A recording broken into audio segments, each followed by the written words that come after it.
Buongiorno ancora da Telefriuli, ben trovati a questo appuntamento con A Voi la Linea, che apriamo parlando dell'ondata di maltempo e in particolare della situazione a Grado che sta lentamente rientrando nella norma. La marea sta scendendo, il municipio è stato fatto il punto della situazione con il sindaco Kovac che chiede misure urgenti e dice ci servono difese al largo come il Mose per Venezia. Questa mattina presto ci siamo trovati con la protezione civile, ci siamo trovati con la nostra polizia locale, abbiamo fatto il punto della situazione e ci siamo convinti di aver fatto bene ieri, di aver emesso un'ordinanza con la quale abbiamo chiuso tutte le scuole di ogni ordine e grado, abbiamo impedito appunto l'accesso al cimitero, ai giardini pubblici e a tutti gli spazi pubblici, perché veramente l'acqua alta, che ha raggiunto il picco alle 8:50, 9:15, veramente è stata molto invasiva della nostra città. E abbiamo raggiunto 1,166 centimetri di altezza d'acqua di marea. Erano previsti anche 170, ma siamo arrivati a 166. Ecco, questo è il dato che abbiamo avuto modo di constatare prima che abbiamo fatto una riunione, il punto della situazione con la protezione civile. E quindi diciamo che è giunto il momento di pensare, di por mano a uno studio, di invitare l'amministrazione regionale a difendere la nostra città con un provvedimento legislativo, perché anche noi, dal nostro punto di vista, io sono pienamente convinto che anche Grado abbia bisogno del suo Mose per difendere questa città. Come si è difesa Venezia, chiaramente anche Grado ha bisogno di mettere in piedi una difesa a mare, perché ormai la situazione sta diventando insostenibile. Non è ammissibile che ogni mese, ogni 15 giorni abbiamo avuto la bomba d'acqua, oggi abbiamo l'acqua alta, ma Grado è sempre sommersa dall'acqua e tutto questo compromette, no, l'ordinaria vita dei cittadini e compromette anche le attività imprenditoriali, commerciali dei ristoratori, e quindi noi dobbiamo difendere la nostra città e gli interessi della nostra città. Per quanto riguarda il nostro impianto, ha funzionato a pieno regime.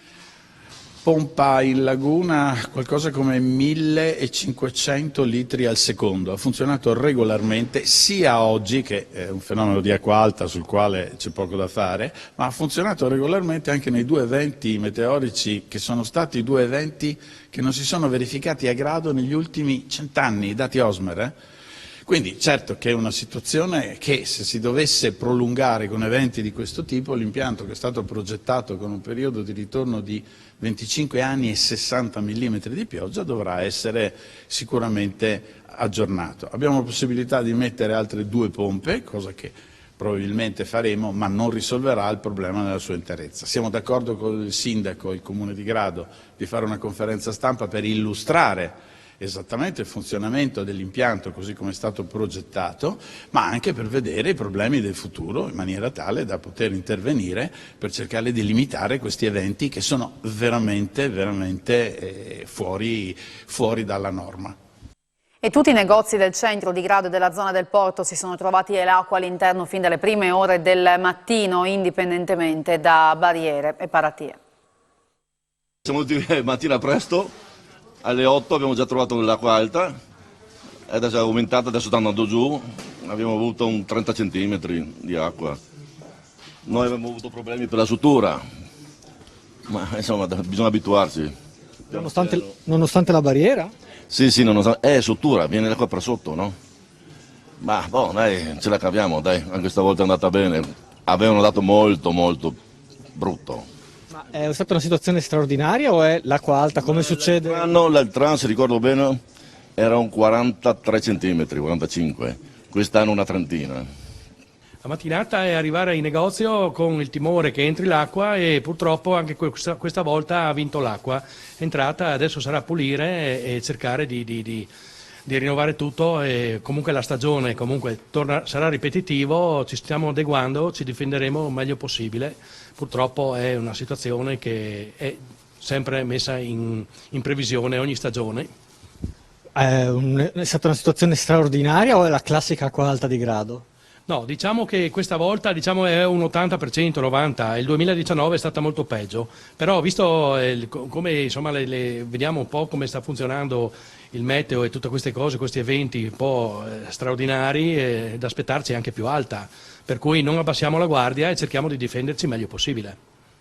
E a causa dell'alta marea e delle precipitazioni nella mattinata di oggi in località Palazzato, nel territorio del comune di Fiumicello, Villa Vicentina, le acque del canale TL sono esondate superando un argine e andando ad allagare le campagne circostanti condotte a colture. Sul posto i funzionari della protezione civile della regione per la consegna di sacchetti di sabbia da posizionare sopra l'argine in modo da contenere il fenomeno di esondazione a supporto degli operai del consorzio di bonifica Pianura Friulana, anche presenti sul posto. La Camera Penale di Udine, nell'ambito del progetto Adotta un avvocato minacciato, si occuperà del collega colombiano Adil José Meléndez Márquez, avvocato per i diritti umani sopravvissuto a continue minacce, sottoposto a continue minacce e sopravvissuto a 3 tentativi di omicidio. Il progetto è stato illustrato a Udine. L'Unione delle Camere Penali ha raccolto un appello di Nasrin Sotoudeh, l'avvocatessa iraniana che è finita in carcere, condannata a 120 frustate e anni di carcere per difendere i diritti umani, che ha detto: non difendete solo me, pensate a tutti gli avvocati nel mondo che in questo momento sono minacciati.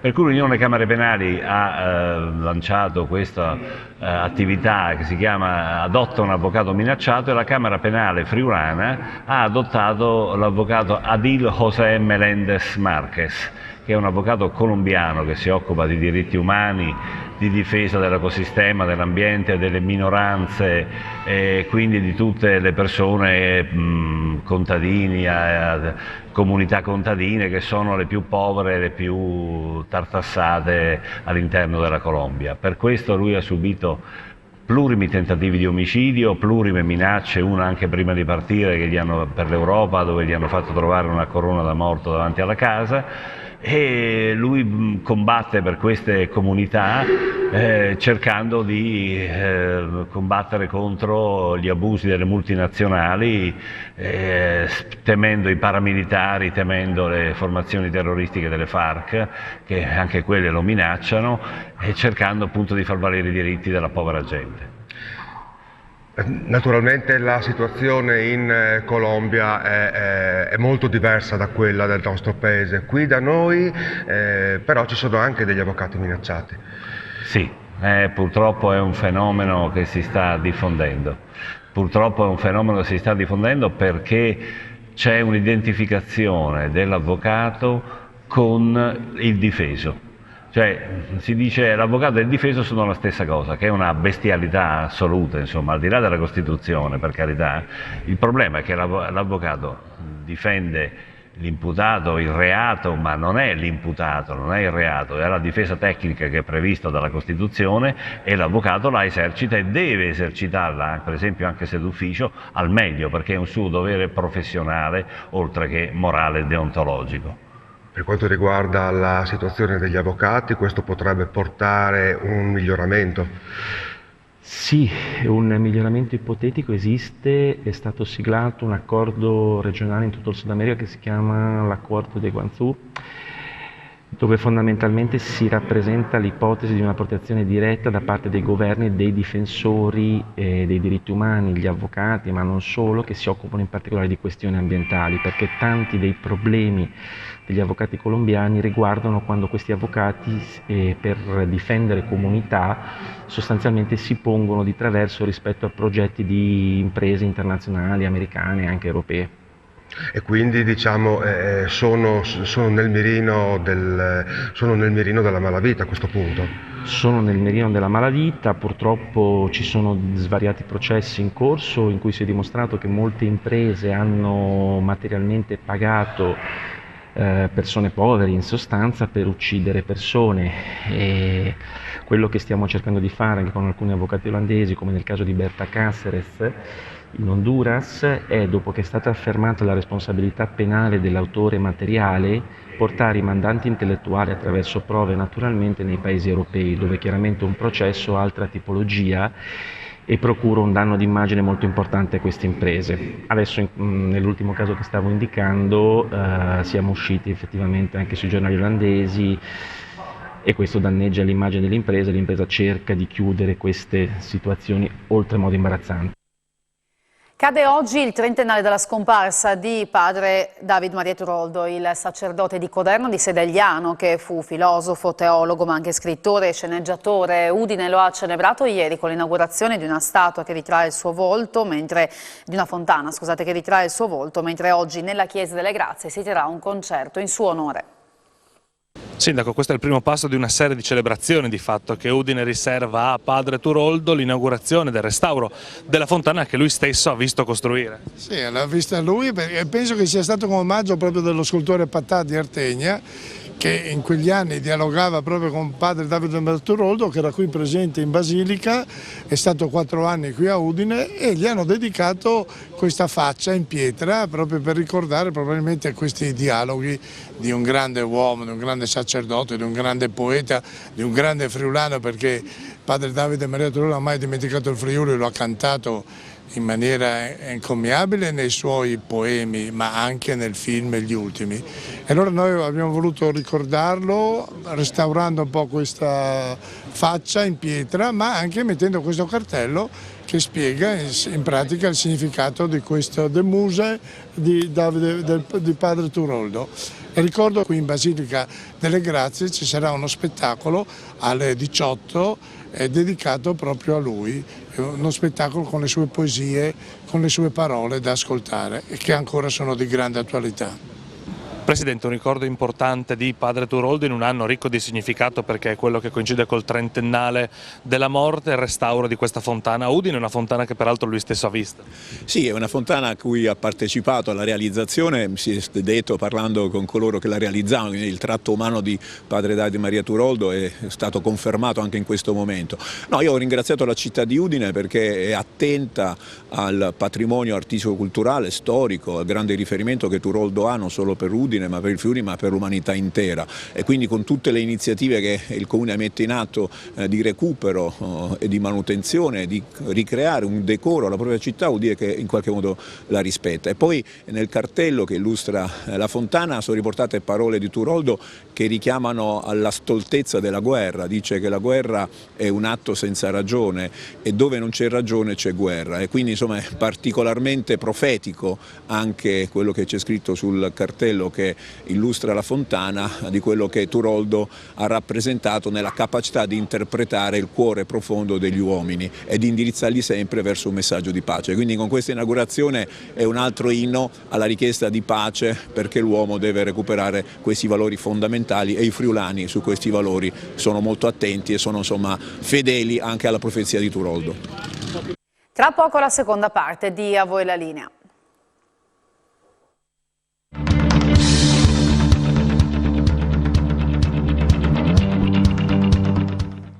Bentornati in diretta, le decisioni assunte dalla Giunta Comunale di Udine, ci racconta tutto Isabella Gregorato in diretta. A te Isabella, buongiorno. Buongiorno Francesca, buongiorno ai nostri amici telespettatori. È ancora in corso la conferenza stampa per illustrare appunto le decisioni della Giunta. Conferenza stampa che si è aperta con una comunicazione del sindaco. Praticamente il sindaco ha parlato di un appuntamento per il 16 dicembre, il cantiere di Via Spalato oltre i muri, che è organizzato dallo stesso garante Franco Corleone insieme all'associazione Icaro. In sostanza si parlerà, verranno affrontate tutte le questioni legate al progetto di recupero della sezione femminile che è dismessa ormai da anni del carcere appunto di Via Spalato, e in quest'area verrà utilizzata per attività degli stessi carcerati di Via Spalato, e comunque da lì nasceranno le idee per questo recupero che potrebbe, secondo appunto il sindaco, già partire il prossimo anno.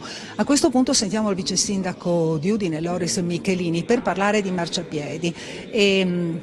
In apertura, ecco, marciapiedi, lei ha detto da anni non si facevano tanti chilometri di marciapiedi in città, il calcolo preciso non è stato fatto, però guardando sulla carta effettivamente c'è tanto materiale, tante strade risistemate.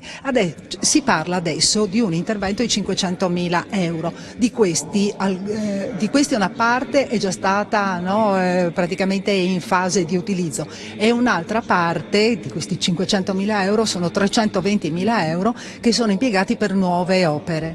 Sì, noi abbiamo diversi cantieri in piedi, qualcuno per quanto riguarda i marciapiedi è anche già terminato, qualcuno in fase di ultimazione e adesso partirà la gara per quelli che sono i progetti approvati oggi che riguardano via Risano, via Fistulario, via Planis, via Michelini che non sono io ma è un omonimo esploratore, laterale di viale Venezia, via Bixio, via Peschiera e via Montevodice.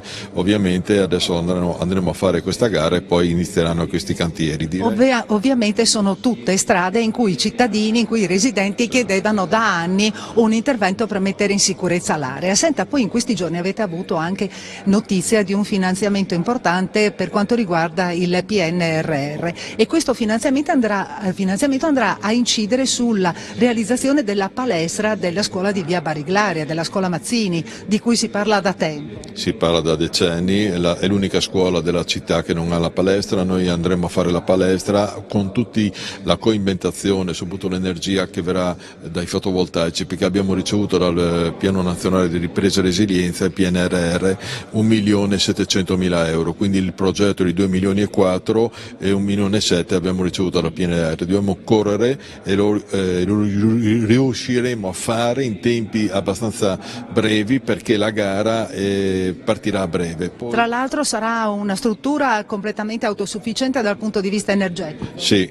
tutti i pannelli fotovoltaici ma soprattutto il materiale che verrà usato sarà coinventato in modo tale che non ci sarà dispersione. Inoltre lì colgo l'occasione anche per dire che verrà creato un luogo accessibile a tutti, al pubblico, ai residenti che non ce l'hanno nella zona di Beivars Godia. Ecco, ancora un intervento nella scuola d'Orlandi e poi parliamo di lavori per quanto riguarda il parco Ardito Desio. All'Ardito Desio verrà rifatta completamente la copertura. Sì, all'Ardito Desio siamo già partiti 2 anni fa con le progettazioni, abbiamo avuto anche necessità di intervenire con urgenza adesso e lo faremo con 650.000 euro perché lì verrà fatta interamente la copertura in modo tale che anche le manutenzioni verranno realizzate in tempi rapidi perché il progetto è a carattere europeo. Tra l'altro lì abbiamo anche risolto il problema con i confinanti e quindi non ci sono problemi, verrà realizzato in tempi brevi con questo progetto appena approvato. Anche il finanziamento della Lea d'Orlandi sostanzialmente è oggetto di 850.000 euro che abbiamo ottenuto dal Piano Nazionale Ripresa e Resilienza. Lì abbiamo già il progetto pronto per poter realizzare questo. Alla d'Orlandi, alla Mazzina abbiamo detto e anche adesso abbiamo avuto la conferma che altre 2 scuole verranno finanziate, quindi io credo che sul piano della sicurezza sia stradale sia anche delle famiglie che portano i loro ragazzi a scuola, noi abbiamo 43 scuole, credo che sia importante che possano stare in sicurezza. Bene. Ringraziamo il vice sindaco Loris Michelini, noi andiamo a seguire ancora la conferenza stampa e per il momento è tutto, restituisco la linea allo studio, ringrazio Paolo Bassi per le riprese, a te Francesca. Grazie Isabella, ci spostiamo a Trieste dove sarà visitabile fino al 10 aprile al Revoltella la mostra I Macchiaioli.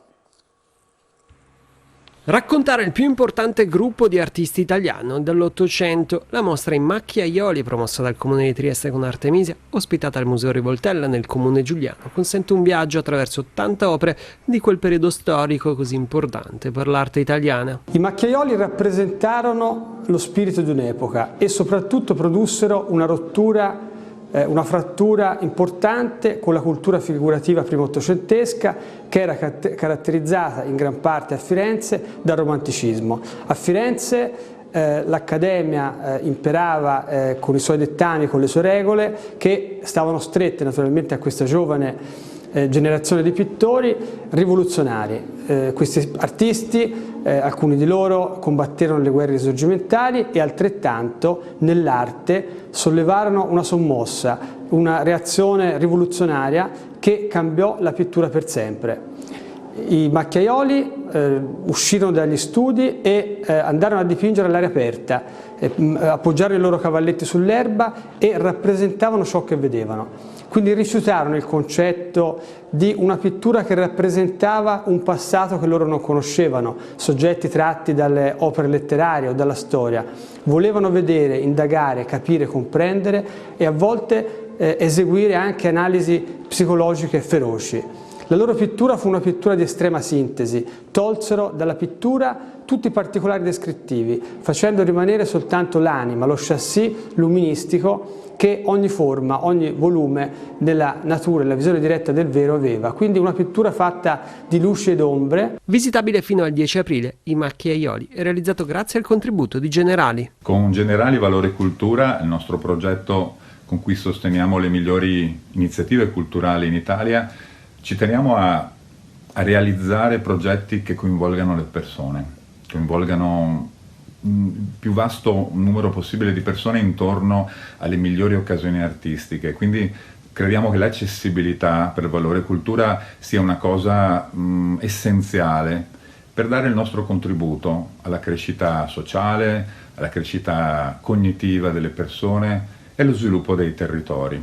In questi anni, dal 2015 in cui il progetto Valore Cultura è attivo, abbiamo realizzato molte attività, facendo partecipare fino a 5 milioni di persone in diverse centinaia di progetti, ma tutte con l'idea di coinvolgere e di far crescere, di far imparare anche le giovani generazioni, quindi soprattutto puntando a laboratori didattici, ad occasioni di crescita, di coinvolgimento che generino quello stimolo utile alla crescita delle persone.